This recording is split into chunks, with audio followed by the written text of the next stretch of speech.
My name is Brittany Dodge, and I am the Coastal Training Program Coordinator for the Sapelo Island Estuarine Research Reserve. And yes, I do have to practice saying that. Basically what I do is I take the science and bring it to the people that need it the most, and take training and decision-making, training to decision makers, and try to find things that our coastal area needs more training and education on. And so one of the big topics in our area is, of course, invasive species. And that's why you guys are all here today, for the feral hogs. You're at the right place, right? Yeah. So what is an invasive species? Most of you guys probably know. An invasive species is something that is introduced, usually by people. It's a non-native organism that begins to spread or cause issues. There are different introduced species that are not invasive. Invasive tends to be when it starts to cause problems. As you can see here, this is what's called the energy pyramid. Things don't really look like that, though. They look more like that super messy food web over there. That's kind of how things are organized in ecology in the natural world. Is things are messy, and if you remove one thing from that line, you never know what you're going to get. There's a bunch of things that we can try and predict, but Mother Nature has a great way of outsmarting us.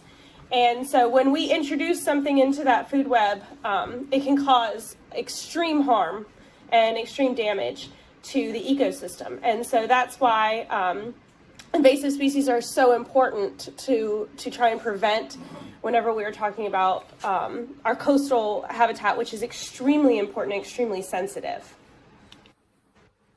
The Georgia Invasive Species Advisory Committee is formed by the Georgia DNR Wildlife Resource Division, who is the parent organization for the Sapelo Island Estuarine Research Reserve.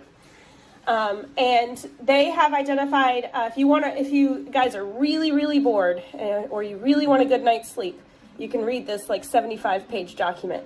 But the gist of it is that there are 83 invasive or potentially invasive plant species, 111 animal species, and 30 disease-carrying organisms in Georgia. That's a huge number, right? And we're finding more and more every day. But what we came to talk about today is the feral hog, feral swine, wild boar. There's a bunch of different names for this creature, but basically they are native to Europe, good portions of Asia, including the Middle East, North African coast, and a narrow zone along the Nile River. A lot of times you'll hear them called Russian boars. I always called them Russian boar. I thought that was where they were from. Turns out it's not. I actually learned that little tidbit making this slide. But they came over in the early 16th century as domesticated pigs, mostly by the Spanish. Are you getting a bad reverb, or can you guys hear me okay? Is it good? Okay. And they really didn't start becoming a problem whenever the Spanish first brought them over in the early 1600s. It wasn't until the early 1900s they started bringing more and more over for sport. And that resulted in interbreeding with the native, or not the natives, but the domesticated hogs that had been here. And so that's when they really became an issue. That's when they really started taking over the area.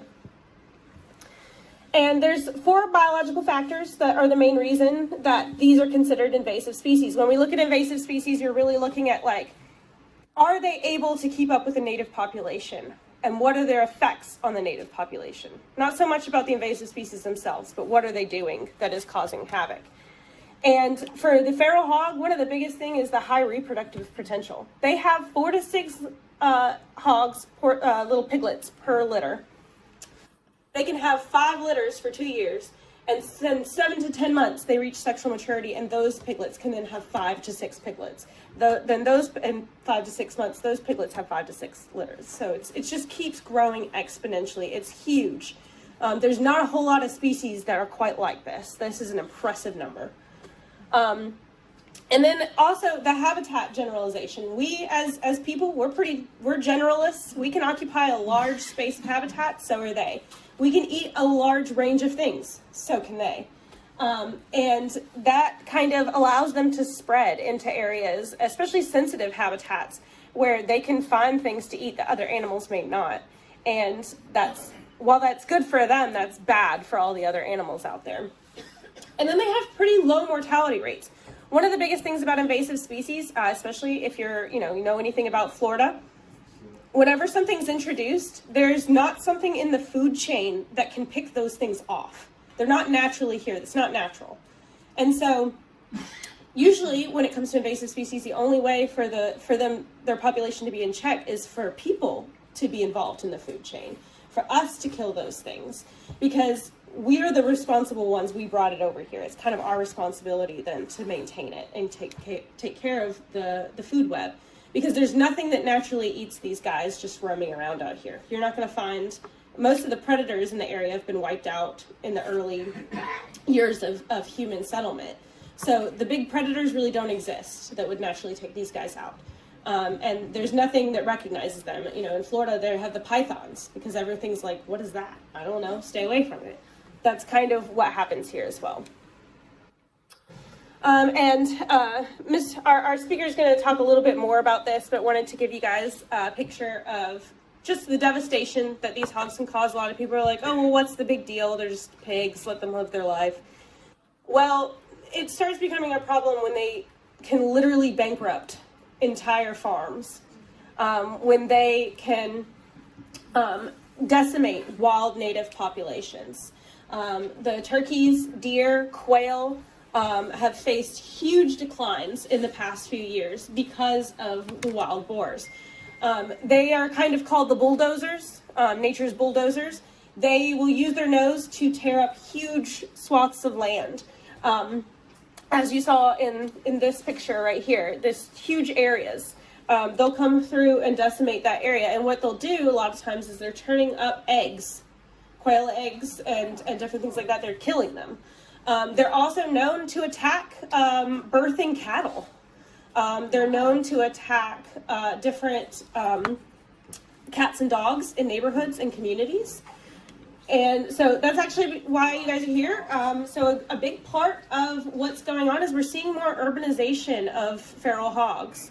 They're becoming more noticeable in HOA systems, and Mr. Standard will definitely talk about that, seeing them in apartment complexes, crazy areas that we're not seeing them before. They're becoming the new raccoon. Do you want a 300-pound raccoon in your yard? I don't think so.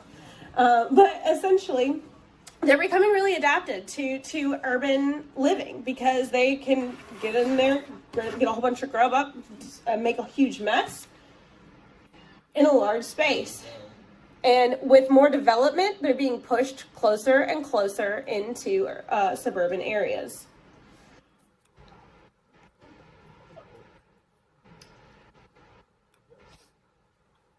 So just some numbers from the Coastal Soil and Water Conservation District.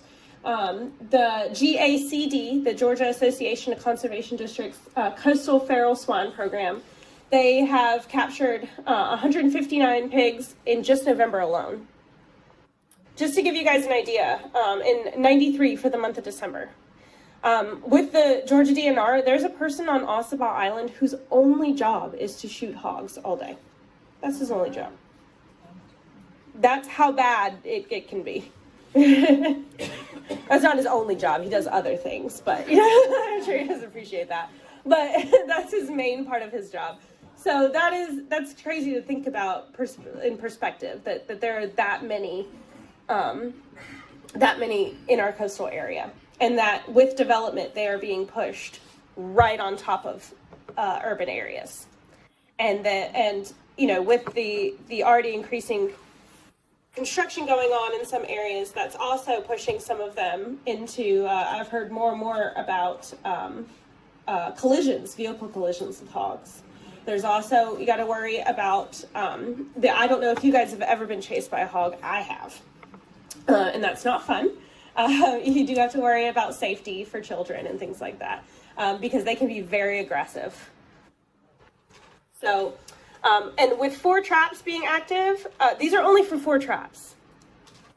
That many pigs just from 4 traps. And so these are the numbers for the second highest in the state right here. And that's in Liberty, Bryan. That's primarily, we've done 2 trappings in McIntosh, but that's primarily in Liberty, Long, and Bryan County. So I'm going to have our expert speaker come up and rescue me from talking anymore to you guys. Mr. Standard saves, bleh, gosh, I almost made it. Mr. Standard serves as the Georgia Association of Conservation Districts hog control custodian.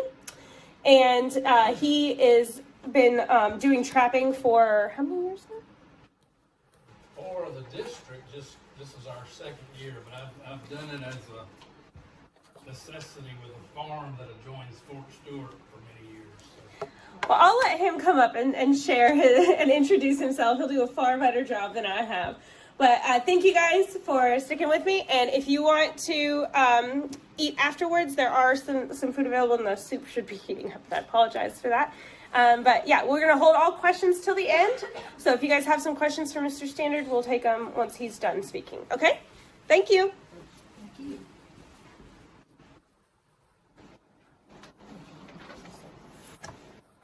Brittany, first I want to say thank you for partnering with us. Brittany's been a great partner with Coastal Soil and Water, and we appreciate all of the assistance and help and partnership that we've gotten from you, and want to continue that. And we appreciate you this was all set up by Brittany, and we appreciate the time that we get to come to McIntosh County. I'm not sure. We've got two reps. There's Mr. Dan in the back, and Robbie, and their information will be on the very end of the slides. And then my Coastal Soil and Water chapter boss is in the very corner, Jerry Holcomb. So appreciate him being here as well today. This was a picture of me from 2 or 3 years ago. Before I turned in my day job and ended up getting a day and night job. Our presentation today, Brittany covered a lot of the erosion and soil and showed some of the damages that can happen. I'm going to be more focused on some of the solutions, some of the old ways, some of the new ways, and some of the ways that the state of Georgia and Georgia Association of Conservation Districts have focused. I do want to introduce Mark Land. Stand up, Mark. Just take 2 minutes this is very interesting. Mark came on board with GACD. He's in his second month, I believe. Yeah. But this is something that we hope that will very soon grow in this direction. But so I'm from the Middle South Georgia Conservation District, GACD. Last week we implemented and started a feral swine trap rental program and partnered with the Department of Ag, DNR, Wildlife Services, University of Georgia, GACD, and Piggery. So this week, beginning to be able to rent one, you got to go to a 6-hour training class. So in that 6-hour training class, you get some of this information. State veterinarians there, Dr. Minjak from the University of Georgia, some biology on pigs, the characteristics, stuff like that. We cover game laws, and then Piggery's there, and they actually train you how to set up the trap, take it down, move it, etc. So out of that training, we've had 20 traps. So I deployed 15 of the 20 traps this week. So we have 15 customers that have traps now. They'll have them for a maximum of 3 months. The rental program is $200 deposit, and we're charging $80 a month, paid up front for 3 months. At the end of 3 months, depending on necessity, hopefully in a couple months, we'll get more traps. We hope it's successful. But it's a pilot program. It's starting in our district. I work as the Feral Hog project manager with GACD, so I just started in January. I've been studying Mr. Standard for about 3 years. I've been trapping for 4 years. But it's exciting. hopefully it takes off and works, and we can move to other districts in the states. Thank you, Mark. Coastal Soil and Water basically really got into it just a little over a year ago. Out of the, I think there are around 40 custodians right now. Out of the state of Georgia, our little 5-county district, which includes Bryan, Chatham, Liberty, and McIntosh, we went in 1 year, we're number 2 in the state. We trapped over 1,000 hogs last year, trapped and shot. 90% were trapped, and all using the pig brig. We got a special guest here today, and I think this might be the appropriate time. Miss Vicky, where are you? Please stand up. This is Vicky DiNicola. I did not twist her arm to be here. Vicky is the founder and owner of Pig Brig, and we are very happy to have her. She is a great supporter of the program, and being the founder and owner has been critical in getting some of these programs across everywhere. She started in Guam, I think it was. So, but we're excited to have Vicky. If you'd like to say a word, or it's exciting to be here. I spend obviously a lot of time behind the computer, right? As anyone who's worked on a business, a lot of time behind the computer, a lot of time in the field, so I don't see humans in person very often. So this is a special treat, and it's even more special to honestly to be able to help. I have a business background and a wildlife ecology background, and as Andrew said, we developed the trap while we were working on an eradication in Guam, and it was fascinating to see the behavior where the pigs would more readily push under the net than they would go through the. And so we took that light bulb and evolved it into the trap. Lots and lots and lots and lots of work, as you can imagine, for anybody that's run a small business or been part of a small business. It's crazy, everything from what is my maternity leave to, not getting parts in the door. And it's been really neat to take what you do as an ecologist, right, where you're trying to do an eradication in a small area, and be able to see people be successful with it. And the passion of my team is to make sure people are successful with it. So if you get in the field and you have a problem, you can text us, you can call us. We have an active Facebook group that, if you are on Facebook, where people can come online and help you. We're happy to look at pictures or videos and troubleshoot. So I probably said too much, but we are really passionate about making sure we remove those things from the landscape and help you have an easy time. a special thanks again to Vicky and her staff. She's done what any perfect business person would do. She's surrounded herself with people that are knowledgeable and get back to you, help you in any way. Aaron Summerall actually provided the 90% of the PowerPoint that we're seeing today. Great folks. Okay, this is not the temperature for today. This is where the hogs are mostly located, and obviously the red color is the worst color. And in my knowledge, and probably Mark would say the same thing, I think anytime you're around water, especially coastal marshes, I just think they're even worse. So if they were even a little bit darker red, I think we would be in the bullseye. Okay, Brittany showed you just a little bit. Again, I like to turkey hunt a little bit and deer hunt a little bit, and the hog population has devastated the turkeys. They eat the eggs. They root around. They're looking for grubs and stuff, but any ground nesting bird doesn't have a chance if there's a feral hog around. So it's my passion to thin them out. I've also got a small farm, and it doesn't take overnight. They can root a field up in a hurry. I forgot to mention, we did have cases of feral hogs destroying nesting sea turtle nests, are just transition on us as well now on Sapelo. So another reason to not like hogs. Usually people love the turtles, so that's the point. Okay, here are some of the conventional ways. A lot of times is me and anybody else that like to deer hunt, if we came across a hog once in a while, was a change in meat. Nothing wrong with some pork. But today's world, we find out that the deer hunters, they don't want to shoot that hog because they think that big buck is about to walk by. So there's not as many hogs killed as you think by the average deer hunter.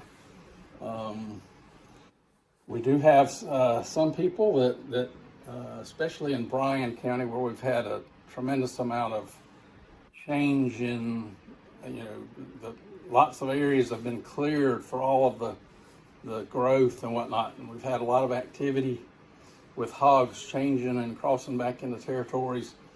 And we've got a friend in the Daniel Defense Company. He's loaned us a couple of guys with a couple of thermals that have been of some assistance. The old wire traps, the old box traps.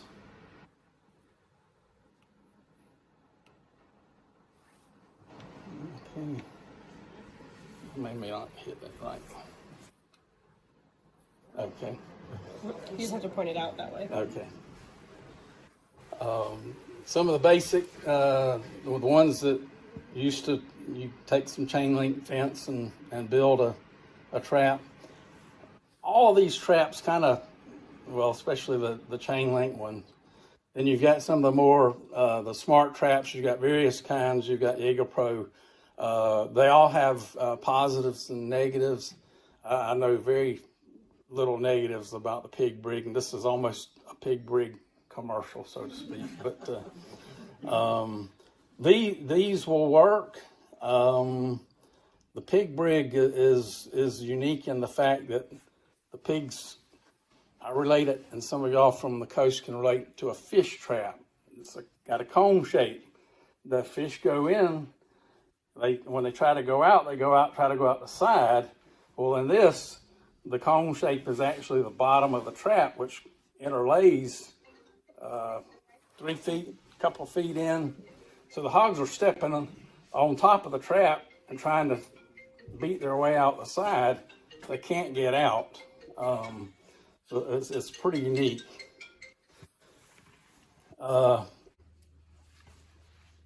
Okay.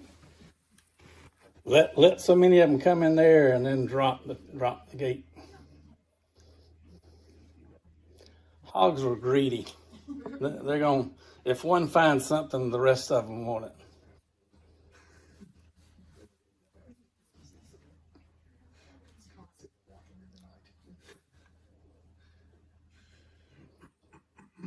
And the gate just got activated, so now they're in a challenge. Okay.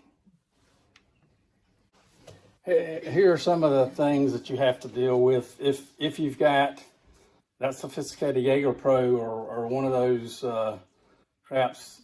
To activate it, you've got to have a place that self-service. A lot of times you're in the woods and you may not have self-service to activate it. A lot of the traps require you're checking your phone every few hours during the night to see if you got anything in there or whatever. The hogs are not stupid. They're pretty smart animals. They're made out to be stupid. They're greedy, but they're not stupid. But they can be educated quickly. Just like shooting them, you can go and kill a few, but you're going to educate the rest, the ones that you didn't get. So you've always just got some challenges with. The more technology you get, the more chances of something going wrong. The neat thing about the pig brig trap, when I first got my first one, I said, I used to play a lot of tennis. I said, this is kind of like a tennis net, and I'm really wondering how well, it'll hold up. Well, I think my very first trapping, I had 17 hogs, and not that it was amusing to me. It may not be to everybody, but once those hogs get in there, they can't figure out how to root back underneath. And so when you show up, they put on a circus, a side trampoline show, and they can't damage. They just simply bounce off the net. Doesn't hurt them, doesn't hurt the net. So here are some of the key components to the pig rig trap. It's very strong, easy to set up. Now Mark's he's younger than me. It takes me 45 minutes to an hour, depending on how. Typically you drive in 10 T-posts and then the net just falls right in place. But I've found I have to take a break after driving a few T-posts down. But Mark says he can do it about 30 or 40 minutes, and I'd say closer to an hour for me, but still pretty easy. Very low tech.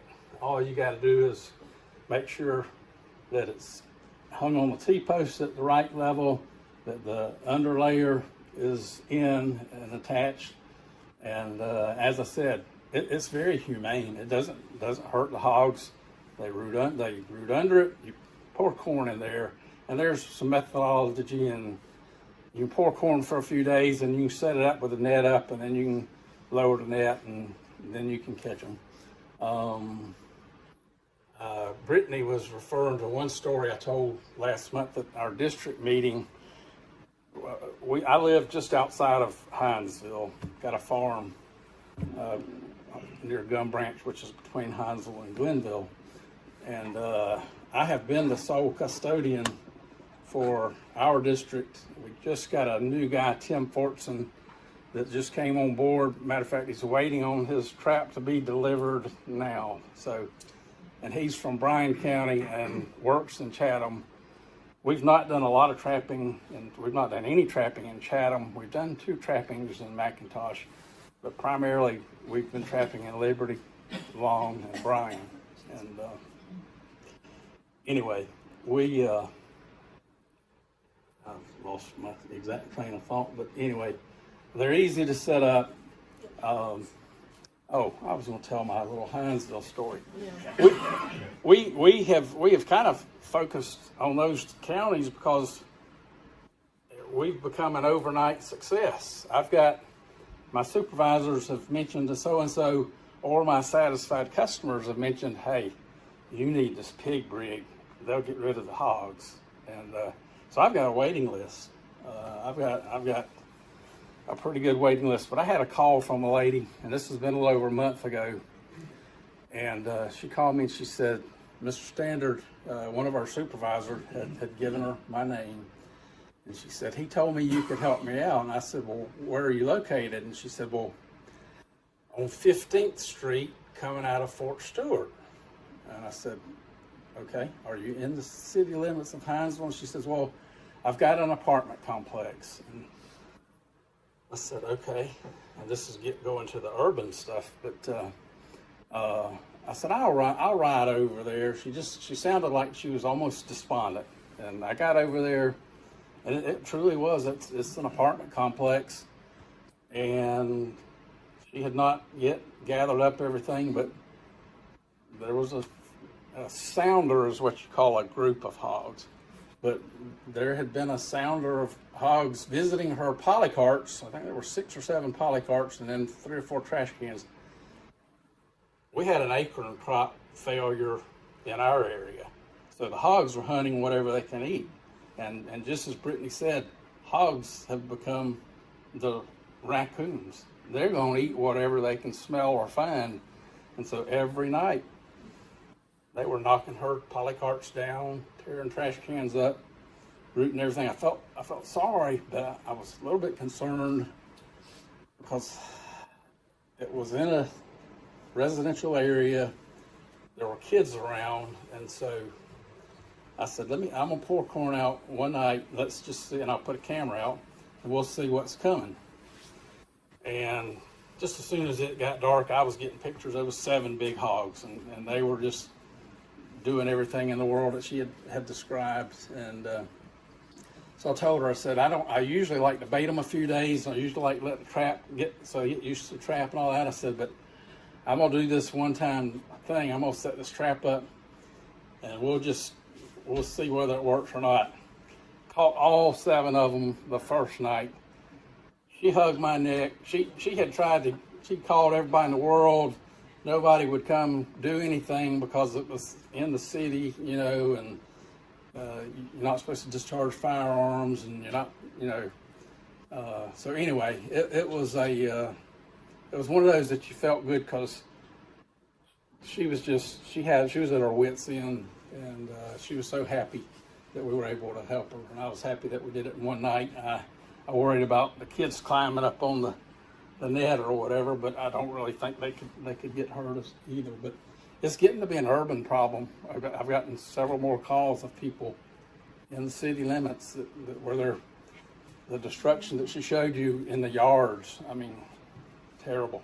They can, in Bryan County where there's a lot of new growth, they're rolling out $5,000 worth of sod one night. The next night, it's gone. It's rooted up. It's terrible.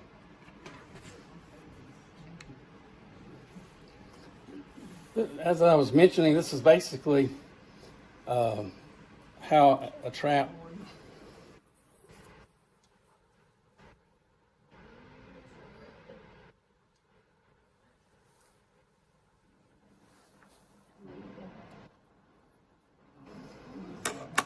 How do they do with coyotes? a coyote's not going to mess with it. Is that right? Yeah. The only time I had a picture of a coyote, see they are oblivious to that net. They know that corn is there, and they know their buddy's eating corn, so they're going to go in there. I've caught as many as 37 in one catch, and they'll continue to come in. If there's corn, or if there's a gilt or a sow that's in season, they'll come in there. But they're happy. As long as that corn is there, that trap means nothing to them until somebody shows up.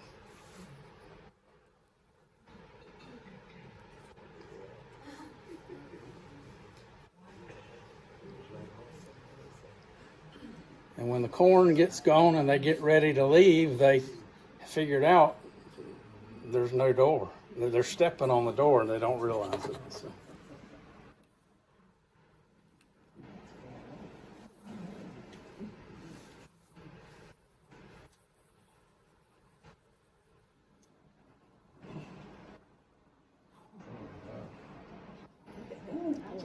And they will put on a show when you show up. They want to leave, but just can't figure out. See, they're stepping on top of that lower netting, so there's no way they can get out. I had one hog to jump over the net. Thank you. As Vicki said, she started this out in Guam, and over there with all the unexploded ordnance, they weren't able to put any T-posts or anything in the ground. So you can also use, trees. I mean, you can use a tree just as well as a T-post. And they don't have to be that perfect oval. The perfect oval makes the best setting, but you can be creative with it as well. They're easy to pack. This was Aaron had done this slide. This was my little thank you to them about a year ago. Just it was the 4th trap that I was overseeing. Got 5 now, and I've got 5 of those 4x4x8 old hog traps, the metal hog traps, and they've got saplings growing through them about like this, because when I got the pig brig, those went to the back side of the barn, and I don't use them anymore. So, as Vicki said, they'll help you with any question. It's so simple, very simple to set up, very easy, less than an hour to set up. They're more than willing to help you if you need any help. Got some testimonials here. I've been a good salesman for Pig Brig because I've gone and set up One of my buddies, if y'all have heard of Dorchester Quail, that's in between the coast and Midway, he self-inflicted a handful of years ago. He was had quail hunters, and they wanted to do something besides quail hunt, so he brought some hogs in. Well, all he did was create a giant hog population. I did one setup for him, and he went and ordered 2 traps, and that's happened many times to farmers and folks that I've set up a trap. They want one of their own. My first trap is 5 years old, and it looks just about as good as the one that's 1 year old. They're very sturdy, very structurally sound. But these are just some of the testimonials from some of the people. Here's a trap talking about Dorchester quail. We set this trap. I think this is the one with 37 in it. We trapped over 90 hogs in one location, 3 different sounders. The second time around, he wanted to bring his nephew and his cousin and whatnot, and it got to be a family thing. It can be a family sport. These kids loved seeing these hogs that were rooting up the world in the trap, and then they were just as excited about dispatching them and getting them out of the trap. So these are just some success pictures that we had 20 miles from here. Once in a blue moon, you'll get a hog that's educated or smart. This hog was taken about a month ago. Happens to be my sister-in-law. I'd caught the sounder. This hog spent most of the night going round and round and round that trap. He didn't grow those tusks overnight, and he didn't grow. Our scale went to 330, and he weighed more than that. But I called my brother, and I said, because he said, I want to get a boar's head mounted. I said, we're going to have to ease up. He's not in the trap, but he's staying around the trap. But she was fortunate enough to take this hog. He weighed in excess of 330 and was a prize for her, for sure.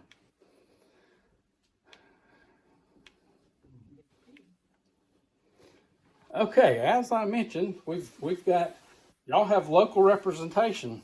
Feel free to reach out to our guys, and feel free to reach out for me. I've got a few cards in my pocket, and we'll certainly, if we run over in time or questions, we can meet outside and take all the questions you want. Right now, I think I'm doing pretty good on time, but just tell you a little bit about our organization in general. We serve 5 counties. We have 2 representatives from each county. Mr. Dan and Robbie do a great job.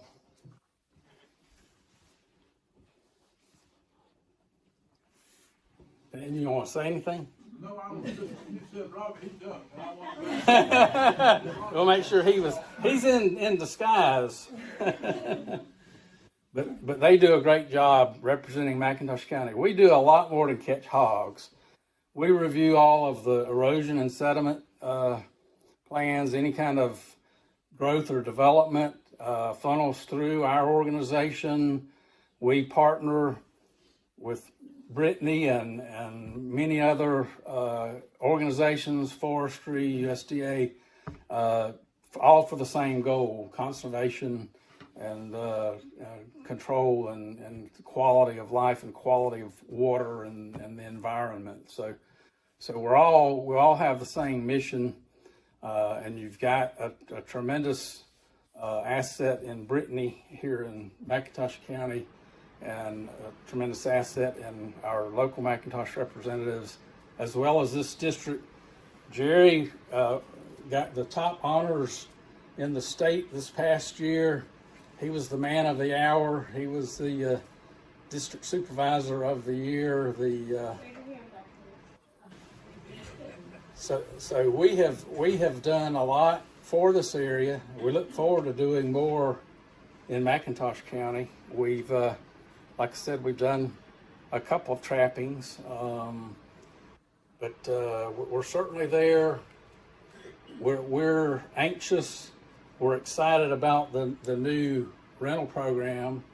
I think, like I said, the people that have seen the pig rig work and have acreage or a farm or whatever, they want to buy one. You know, I'll just get one of my own. You know, and they sell themselves. It's a great product. Jerry, anything you'd like to add?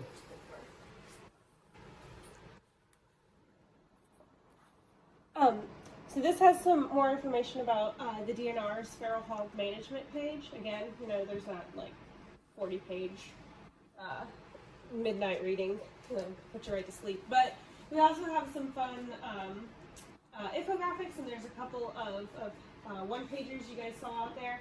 And you guys can all get your Coastal Cowboy sticker that you're going to help us rustle up the invasive species. It's a raccoon riding a redfish. I thought that was pretty fitting. But yeah, there's my information as well too. If you guys would like any more information about things that I do, or if you would like to have a speaker come visit your HOA or coastal community. I do a lot of environmental talks, not just about feral hogs, but about any kind of issues to different local communities and HOA groups. And then a special thanks to Coastal Wildscapes for helping promote this, and Friends of Sapelo. Thank you guys.